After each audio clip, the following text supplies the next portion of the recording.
paano hindi pagalitan ni Mrs. kapag may nagawang kasalanan? Number 1, purihin siya. Uy! Ang ganda-ganda mo naman. Ang ganda ng kutis mo, parang porcelain. Number 2, alagaan ng mga bata para makapag-relax siya. Woo! Maglaro tayo! Woo! Magsipag sa gawaing bahay. Pag may luto siya, sundin mo agad. Basta ko na, bahala, ako na bahala. Ito na. Hindi yung electric fan. Sige. Paglutuan siya ng paborito niyang pagkain. Yummy! Wow! Pinaglutuan niya ako ng paborito kong tocino fried rice. At syempre, gamit niya ang favorite namin na yummy tocino.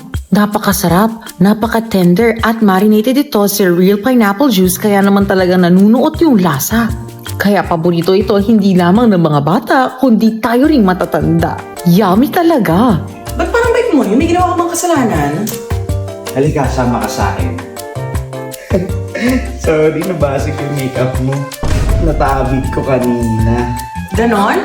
Yun na. Sige, okay lang. Total, ang sarap na pinakain mo na yummy tocino sa akin. Sarap na. Halika na. Let's go.